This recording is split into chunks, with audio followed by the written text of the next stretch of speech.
میں ان کے در کا بھکاری ہوں فضل مولا سے، حسن فقیر کا جنت میں بستر ہوگا۔ الحمدللہ رب العالمین والصلاة والسلام علی خاتم النبیین، اما بعد فاعوذ باللہ من الشیطان الرجیم، بسم اللہ الرحمن الرحیم، الصلاة والسلام علیک یا رسول اللہ وعلی آلک واصحابک یا حبیب اللہ، الصلاة والسلام علیک یا نبی اللہ وعلی آلک واصحابک یا نور اللہ۔ پروگرام دیکھ رہے ہیں مدنی چینل کے ناظرین، کلام شہنشاہ سخن۔ کلام یعنی اشعار، نعتیں یہاں مراد ہے، اور دیگر کلام جو شہنشاہ سخن نے لکھے۔ شہنشاہ سخن کون ہے؟ یہ ہیں برادر اعلیٰ حضرت، جنہیں کہا جاتا ہے بطور لقب شہنشاہ سخن، یعنی شاعری کے بادشاہ، استاد زمن بھی آپ کو کہا جاتا ہے، یعنی زمانے کے استاد۔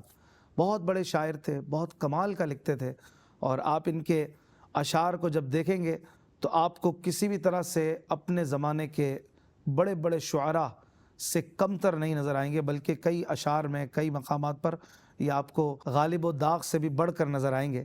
اور یہ کمال ہے مولانا حسن رضا خان صاحب رحمۃ اللہ علیہ کا، اور آپ نے باقاعدہ شاعری سیکھی تھی، اور استاد داغ دہلوی سے آپ نے باقاعدہ تعلیم علم عروض کی حاصل کی تھی، اور مزید آپ کے بڑے بھائی جان امام اہل سنت اعلیٰ حضرت امام احمد رضا خان رحمۃ اللہ علیہ کا بھی فیضان آپ کو ملتا تھا، وہ بھی آپ کو گاہے بگاہے کچھ نہ کچھ سکھایا کرتے تھے۔ اور ظاہر ہے کہ امام اہل سنت یہ مجدد وقت تھے، زمانے کے ولی، اور علم کا خزانہ تھے، اور علم عروض میں بھی اعلیٰ حضرت کا تو کوئی ثانی نہیں ہے۔ تو اپنے چھوٹے بھائی کو بھی بعض اوقات بڑی زبردست جو ہے باتیں اور بعض ایسی علمی نکتے آپ سکھاتے تھے کہ چھوٹے بھائی بھی بہت اس پہ خوش ہوتے تھے، اور اس طرح کے بعض واقعات ملتے ہیں کہ چھوٹے بھائی جو ہے وہ قربان جاتے تھے بڑے بھائی پر۔ اور اپنے اشعار میں بھی اپنے بڑے بھائی کے لیے جس طرح کے محبت بھرے کلمات مولانا حسن رضا خان صاحب رحمۃ اللہ علیہ نے لکھے ہیں، یہ بھی اپنی جگہ پر ایک مثال ہیں کہ بھائیوں میں محبت بھی ہو تو ایسی، اور بڑے بھائی سے چھوٹے کو، چھوٹے سے بڑے کو کس طرح کا لگاؤ اور تعلق ہونا چاہیے، یہ بھی ان دونوں میں نظر آتا ہے۔ بہرحال اس پروگرام کے ذریعے ہم شہنشاہ سخن مولانا حسن رضا خان صاحب رحمۃ اللہ علیہ کے نعتیہ کلاموں کی تشریحات سنتے ہیں۔ آپ کی کتاب ہے، آپ کا دیوان ہے ذوق نعت، جو کہ دعوت اسلامی کے مکتبۃ المدینہ نے بھی شائع کر دیا ہے، اور ہم اسی سے ترتیب وار کلام سنتے چلے جا رہے ہیں۔ مشکل الفاظ کی میننگ بتائی بھی جاتی ہے، اسکرین پر بھی شو کی جاتی ہے، پورا شعر بھی آپ دیکھتے ہیں۔ الحمدللہ یہ پروگرام اس طرح سے مدنی چینل کے ناظرین کے لیے ایک بڑی نعمت ہے۔ اللہ تعالیٰ اس پروگرام کو پیش کرنے والوں کو اچھی جزا اور اخلاص عطا فرمائے۔ نبی کریم رؤوف الرحیم صلی اللہ علیہ وآلہ وسلم کا فرمان رحمت نشان ہے، تم مجھ پر درود پڑھو اللہ تم پر رحمت بھیجے گا، صلو علی الحبیب صلی اللہ علی محمد صلی اللہ علیہ وآلہ وسلم۔ مدنی چینل کے ناظرین، آج جو کلام ہم طرز کے ساتھ سنیں گے اور اس کی تشریح بھی سنیں گے، بڑا ہی زبردست کلام ہے مولانا حسن رضا خان صاحب کے، انتہائی لاجواب کلاموں میں سے ایک ہے، اور سب سے بڑھ کر عاشقان میلاد کے دل کے زیادہ قریب یہ اس لیے بھی ہے کہ یہ کلام ماہ ربیع الاول میں سب سے زیادہ پڑھا جاتا ہے، اور ربیع الاول کے کلاموں میں بہت سارے کلام مختلف شعراء نے لکھے ہیں، لیکن ایسا کلام، ایسا کمال کا کلام یہ بہت ہی کم آپ کو کسی قلم سے نکلتا ہوا دکھے گا۔ اور یہ کلام جو ہے اگرچہ ہم آپ کو آج مختلف طرز میں سنائیں گے، لیکن جو محافل وغیرہ میں پڑھا جاتا ہے وہ طرز کچھ مختلف ہوتی ہے، جو سب مل کر پڑھتے ہیں، اور بڑا خوبصورت ماحول بن جاتا ہے۔ اگرچہ آپ دہائیوں سے یہ کلام سنتے آ رہے ہوں، لیکن جب بھی یہ کلام پڑھتے سنتے ہیں تو اس کلام کا اپنا ہی لطف ہوتا ہے۔ اس کا مطلع ہے، مبارک ہو وہ شاہ پردے سے باہر آنے والا ہے، گدائی کو زمانہ جس کے در پر آنے والا ہے۔ اس کو یوں پڑھا جاتا ہے محفلوں میں، اس کے ساتھ یہ لائن بھی جوڑتے ہیں ہمارے نعت خوان، تو بہت مزہ آتا ہے۔ مرحبا یا مصطفیٰ، مرحبا یا مصطفیٰ، مبارک ہو وہ شاہ پردے سے باہر آنے والا ہے، گدائی کو زمانہ جس کے در پر آنے والا ہے، مرحبا یا مصطفیٰ، مرحبا یا مصطفیٰ۔ اس پہ پھر نعرے بھی لگائے جاتے ہیں، ایک دھوم پڑتی ہے۔ یہ کلام جب بھی پڑھتے ہیں یوں لگتا ہے میں اپنی فیلنگز بتا رہا ہوں، ہو سکتا ہے میرے ناظرین کی بھی ہوں، کہ یہ محسوس ہوتا ہے کہ جیسے ایک رگ رگ میں جوش سا بھر گیا ہے اور رواں رواں جو ہے یہ جھومنے کے لیے تیار ہے۔ الحمدللہ بڑا ہی زبردست کلام، اور کچھ مشکل بھی ہے چونکہ الفاظ قدیم ہیں، تو اس کے باوجود ایسا رواں کلام یہ کم ہی ہوتا ہے کہ اتنا قدیم کلام ہو اور بچے بچے کی زبان پہ جاری بھی ہو جائے، لیکن ضروری نہیں کہ سب کو سمجھ بھی آتا ہو، اس لیے آج ہم انشاءاللہ آپ کو یہ کلام سنائیں گے بھی اور سمجھائیں گے بھی۔ آئیے طرز میں کلام سنتے ہیں۔ صلو علی الحبیب صلی اللہ علی محمد صلی اللہ علیہ وآلہ وسلم۔ مبارک ہو وہ شاہ پردے سے باہر آنے والا ہے، مبارک ہو وہ شاہ پردے سے باہر آنے والا ہے، گدائی کو زمانہ جس کے در پر آنے والا ہے، گدائی کو زمانہ جس کے در پر آنے والا ہے،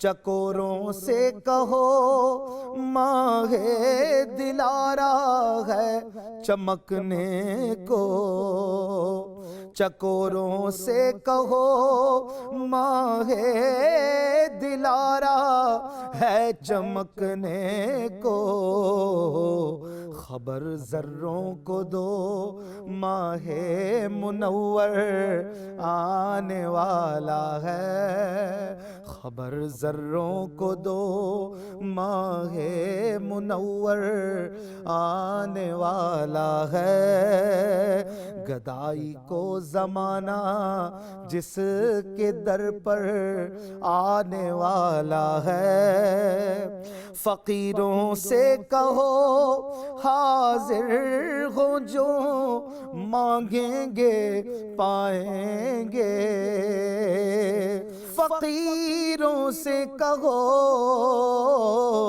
فقیروں سے کہو حاضر ہو جو مانگیں گے پائیں گے، کہ سلطان جہاں محتاج پرور آنے والا ہے، کہ سلطان جہاں محتاج پرور آنے والا ہے، مبارک ہو وہ شاہ پردے سے باہر آنے والا ہے، کہو پروانوں سے شمع ہدایت اب چمکتی ہے، کہو پروانوں سے شمع ہدایت اب چمکتی ہے، خبر دو بلبلوں کو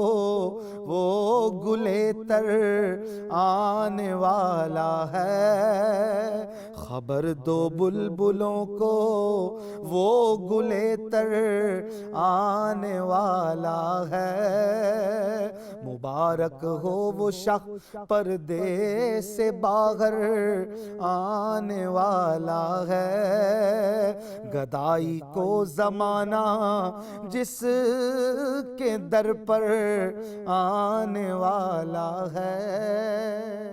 آئیے ناظرین اب ان اشعار کی وضاحت سنتے ہیں۔ صلو علی الحبیب صلی اللہ علی محمد صلی اللہ علیہ وآلہ وسلم۔ جی مدنی چینل کے ناظرین، آپ نے 4 اشعار طرز میں سماعت کی ہے۔ کلام مبارک ہو وہ شاہ پردے سے باہر آنے والا ہے۔ شاہ کہتے ہیں بادشاہ کو، شاہ بھی ہوتا ہے شاہ بھی ہوتا ہے، شین ہے تو مراد یہ بادشاہ ہے، اور یہاں مراد حضور علیہ السلام کی ذات ہے۔ آپ صلی اللہ علیہ وآلہ وسلم سے بڑا بادشاہ کون و مکان کون ہوگا، جس کو اللہ تعالیٰ نے اپنے تمام خزانوں کی کنجیاں دے دی ہو، تمام مخلوقات پر آپ کو سردار بنا دیا ہو، اور اپنے تمام ملک کی ملکیت عطا کر دی ہو، اس سے بڑا بادشاہ کون ہو سکتا ہے؟ تو کہہ رہے ہیں مبارک ہو وہ بادشاہ آنے والا ہے۔ وہ بادشاہ پردے سے باہر آئے گا، جو پردے میں تھا، جو نور کی صورت میں اپنے رب کے پاس تھا، اور وہ اب اس مادر گیتی میں جلوہ گر ہونے والا ہے، اور اس دنیا میں جلوہ فرما ہونے لگا ہے۔ تو پھر اس کی شان یہ ہوگی کہ گدائی کو زمانہ جس کے در پر آنے والا ہے۔ اس کلام میں بار بار آپ سنیں گے آنے والا ہے، آنے والا ہے۔ تو آنے والا ہے سے مراد کون آنے والا ہے؟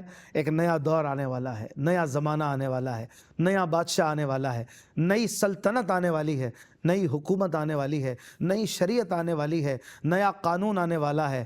اب میرے مصطفیٰ کا راج ہوگا، اب انہی کا نام چلے گا، اب انہی کا سکہ چلے گا، اب انہی کا نور چلے گا، اب ظلمتیں چھٹیں گی، اب انہی کا قانون چلے گا۔ وہ کہیں گے تو ویسے نماز پڑھی جائے گی، وہ کہیں گے ویسے حج کیا جائے گا، وہ کہیں گے ویسے روزہ ہوگا، وہ فرمائیں گے ویسے زکوٰۃ ہوگی، وہ عبادت رب کی کیسے کہیں گے ویسے ادا ہوگی۔ عبادت تو رب کی ہے لیکن طریقہ یہ بتائیں گے، یہ جیسے بنا دیں گے قانون وہ رب کا قانون ہوگا، ان کی اطاعت رب کی اطاعت ہوگی، ان کا فرمان رب کا فرمان ہوگا، ان کی چاہت رب کی چاہت ہوگی، ان کی رضا رب کی رضا ہوگی۔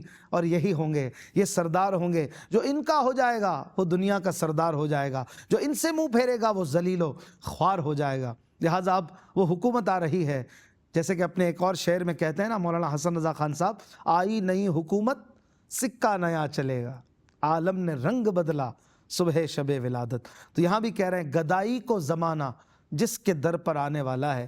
گدائی یعنی غلامی کرنے کے لیے، حضور علیہ الصلوۃ والسلام کا غلام بننے کے لیے زمانہ ان کے در پر آئے گا، اور الحمدللہ زمانہ ان کا غلام ہے۔ چاہے وہ انسان ہو، جنات ہوں، ملائکہ ہوں، شجر و حجر ہوں، بحر و بر ہوں، شمس و قمر ہوں، ذرہ ذرہ ان کا گدا ہے، اور یہ بادشاہ کون و مکاں ہیں۔ اگلے شعر میں کہتے ہیں چکوروں سے کہو ماہ دلارا ہے چمکنے کو، چکوروں سے کہو ماہ دلارا ہے چمکنے کو، خبر ذروں کو دو مہر منور آنے والا ہے۔ چکور ایک پرندہ ہے جس کے بارے میں کہتے ہیں کہ یہ چاند کا دیوانہ ہے۔ جب چاند فل مون ہوتا ہے نا تو یہ ایسے جھوم رہا ہوتا ہے کہ جیسے اس کا کوئی محبوب آ گیا، تو یہ چاند سے بڑی محبت کرتا ہے۔ جیسے بلبل کے لیے کہ پھول کا دیوانہ ہے، تو سرو کے درخت کا جو ہے وہ قمری ایک پرندہ ہے، وہ دیوانہ ہوتی ہے، اس سے محبت کرتی ہے۔ یہ مختلف پرندوں کی مختلف صفات ہوا کرتی ہیں۔ چکور یہ فل مون کا دیوانہ ہوتا ہے، تو کہہ رہے ہیں کہ اب چکوروں سے بھی کہہ دو کہ وہ چاند چمکنے والا ہے کہ یہ دنیا کا چاند بھی اس کے در کا گدا ہے، اور وہ ماہ دلارا یعنی خوبصورت چاند، دلارا یعنی خوبصورت، جو دل کو چھو لے، دل کو موہ لے، وہ چاند چمکنے والا ہے۔ اور پھر کہہ رہے ہیں خبر ذروں کو دو مہر منور آنے والا ہے۔ آپ نے دیکھا ہوگا جب سورج خوب آب و تاب پر ہوتا ہے، روشنی تیز ہوتی ہے، آپ کسی کھڑکی پہ کھڑے ہو جائیں جہاں سے روشنی چھن کر آ رہی ہو تو آپ کو ذرے نظر آئیں گے، چھوٹے چھوٹے پارٹیکلز۔ اگر سورج کی روشنی ہٹ جائے تو وہ پارٹیکلز بھی نظر نہ آئے، جیسے ہی سورج کی روشنی نظر آئے گی تو پارٹیکلز بھی نظر آئیں گے، انہیں کہتے ذرے۔ تو گویا وہ ذرے بھی جھوم رہے ہوتے ہیں۔ آپ ایک نقشہ کھینچیے اپنے ذہن میں ان پارٹیکلز کا، ان ذروں کا، اور پھر کہہ رہے ہیں کہ ان ذروں کو بھی کہہ دو کہ تم دنیا کے سورج کے چمکنے پہ جھومتے ہو، اب وہ سورج، وہ مہر منور یعنی روشن سورج، یعنی حضور علیہ الصلوۃ والسلام تشریف لانے والے ہیں کہ یہ دنیا کا سورج بھی انہی سے روشنی لیتا ہے۔ سبحان اللہ۔ چکور سے کچھ کہہ رہے اور ذروں سے کچھ کہہ رہے ہیں، واہ کیا خوبصورت خیال ہے۔ اگلے شعر میں کہتے ہیں فقیروں سے کہو حاضر ہوں جو مانگیں گے پائیں گے، فقیروں سے کہو حاضر ہو جو مانگیں گے پائیں گے، کیوں کہ سلطان جہاں محتاج پرور آنے والا ہے۔ فقیروں سے کہہ دو کہ آ جاؤ، جو مانگو گے ملے گا، جو چاہو گے عطا کیا جائے گا، کیونکہ جہاں کا سلطان اور محتاجوں کا نگہبان، محتاج پرور یعنی محتاجوں کو عطا کرنے والا، محتاجوں کو پالنے والا، یہ آ رہا ہے، یعنی مصطفیٰ جان رحمت صلی اللہ علیہ وآلہ وسلم کی آمد ہے۔ اگلے شعر میں پروانوں سے کہہ رہے ہیں کیا، کہو پروانوں سے شمع ہدایت اب چمکتی ہے۔ پروانہ جو ہے یہ شمع کے گرد گھومتا ہے، شمع پہ قربان ہو جاتا ہے، شمع پر جو ہے وہ نچھاور ہو جاتا ہے۔ اب کہہ رہے ہیں کہ اب شمع ہدایت چمکنے والی ہے، پروانوں تیار ہو جاؤ، کہو پروانوں سے شمع ہدایت اب چمکتی ہے، خبر دو بلبلوں کو وہ گلیتر آنے والا ہے۔ بلبل یہ پھول کا دیوانہ ہے، تو کہہ رہے ہیں بلبلوں کو بھی بتا دو کہ اب وہ پھول کھلنے والا ہے کہ جس پھول سے ہی دنیا کے سارے پھول جو ہے وہ چمک دمک لیتے ہیں، انہی کی بو مایائے سمن ہے، انہی کا جلوہ چمن چمن ہے، انہی سے گلشن مہک رہے ہیں، انہی کی رنگت گلاب میں ہے۔ تو بلبلوں سے بھی کہہ دو کہ اب وہ عظیم پھول کھلنے والا ہے۔ آئیے ناظرین کرام آپ کو مزید اس کلام کے اشعار کچھ طرز میں سنائیں، پھر انشاءاللہ ان کی وضاحت سنیں گے۔ صلو علی الحبیب صلی اللہ علی محمد صلی اللہ علیہ وآلہ وسلم۔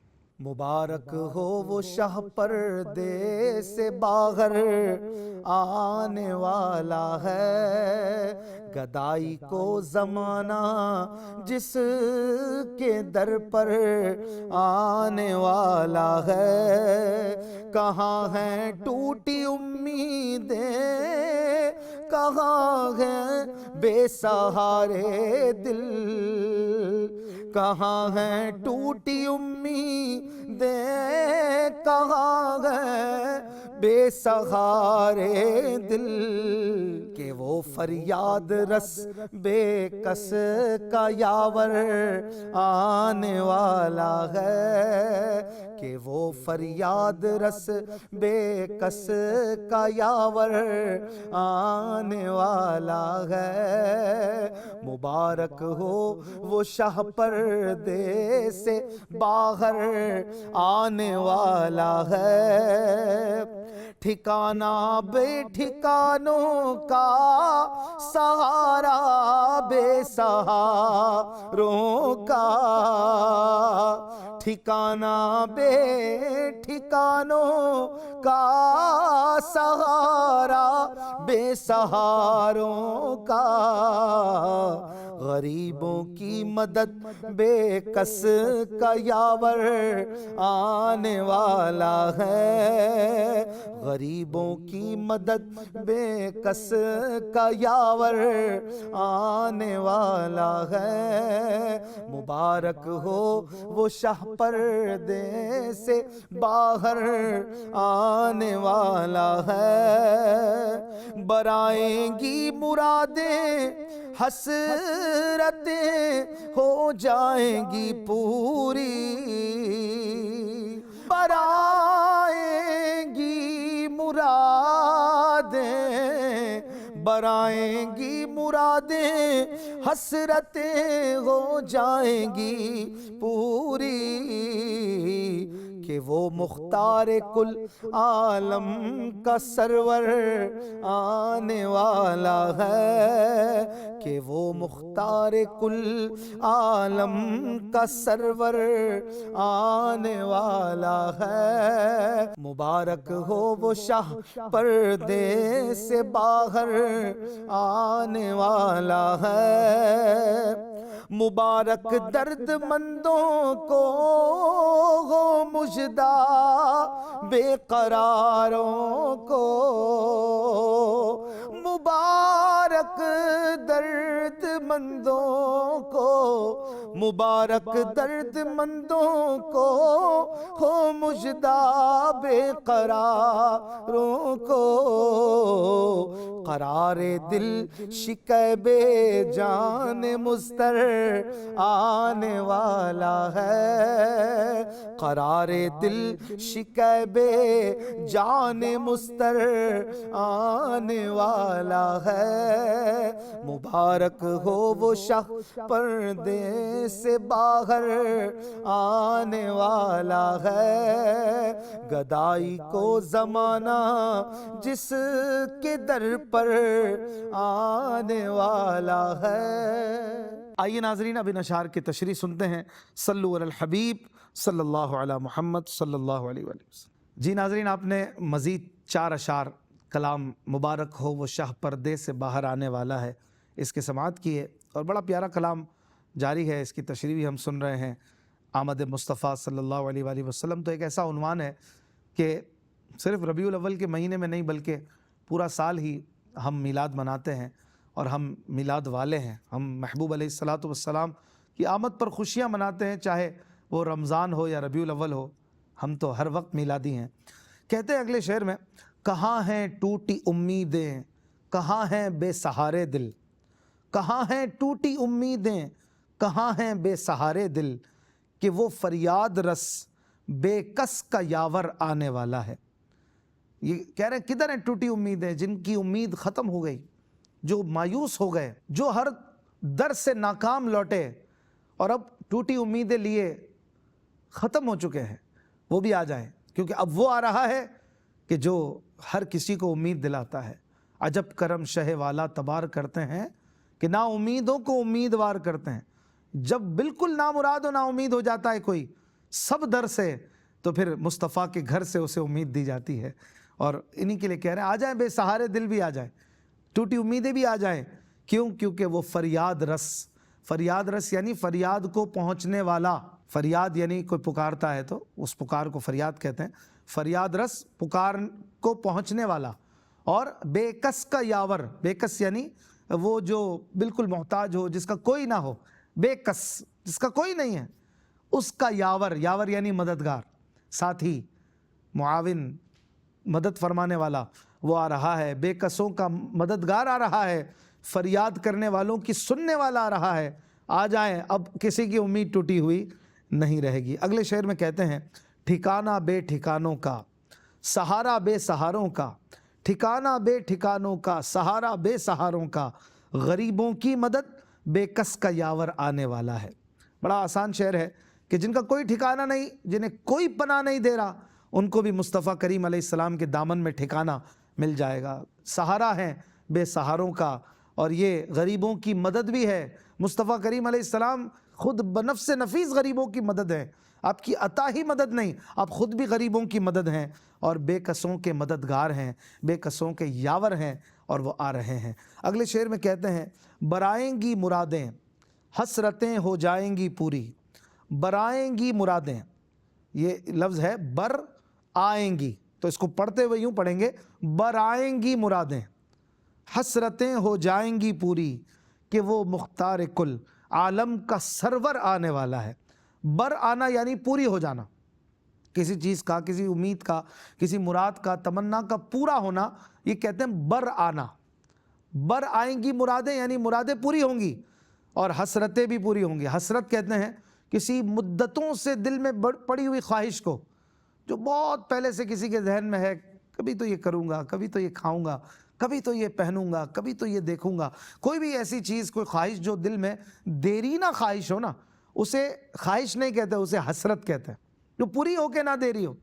تو کہہ رہے ہیں اب وہ آ رہا ہے کہ جو حسرتوں کو مٹانے والا ہے، جو حسرتوں کو نکالنے والا ہے۔ اپنے شعر میں کہتے ہیں نا مولانا حسن رضا خان صاحب کے، نکالا کب کسی کو بزم فیض عام سے تم نے، نکالی ہے تو آنے والے کی حسرت نکالی ہے۔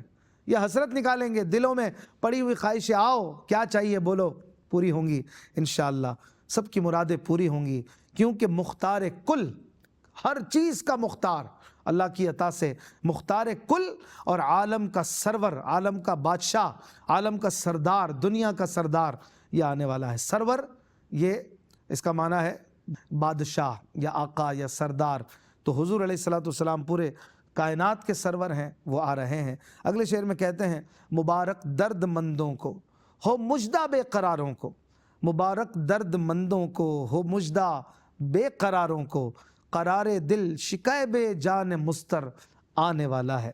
درد مندوں کو مبارک ہو، بے قراروں کو مژدہ ہو، مژدہ یعنی خوشخبری، تو اے بے قراروں تمہیں بھی خوشخبری، اے درد والو تکلیف زدوں تمہیں بھی مبارک ہو۔ اب دلوں کا قرار، قرار دل، دلوں کا قرار، اور شکایب جان مستر، شکایب کہتے ہیں تسکین کو، راحت کو، جان مستر یعنی تکلیف میں پڑی ہوئی جان کے لیے تسکین کا سامان لے کر آنے والا ہے میرا آقا۔ اب تمہیں درد بھی نہیں ہوگا، تمہاری بے قراری بھی مٹ جائے گی، حضور آ جائیں گے، سب کے غم دور فرما دیں گے۔ سبحان اللہ۔ یہاں پر اس شعر میں ایک لفظ ہے شکایب، یعنی تسکین اور راحت، اسے بعض لوگ شکیب بھی پڑھتے ہیں، اردو میں بھی یہ نام کسی کا رکھتے ہیں تو شکیب کہتے ہیں، شکیب بھائی، تو اصل یہ لفظ شکیب نہیں ہے، یہ ہے شکایب، شکایب۔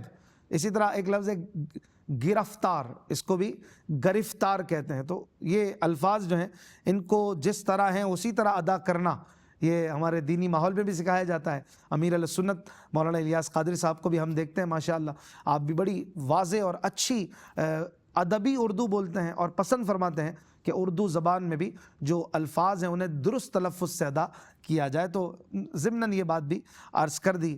اللہ تبارک و تعالیٰ سے دعا ہے کہ ہمیں اس کلام کی خوب برکتیں عطا فرمائے۔ ابھی مزید اس کلام کے 8 شعر باقی ہیں، زندگی رہی تو اگلے پروگرام میں ان کی تشریح سنیں گے۔ اپنا خیال رکھیے گا، اگلے پروگرام میں ملتے ہیں انشاءاللہ الکریم۔ صلو علی الحبیب صلی اللہ علی محمد صلی اللہ علیہ وآلہ وسلم۔ آسیوں کو در تمہارا مل گیا، بے ٹھکانوں کو ٹھکانہ مل گیا۔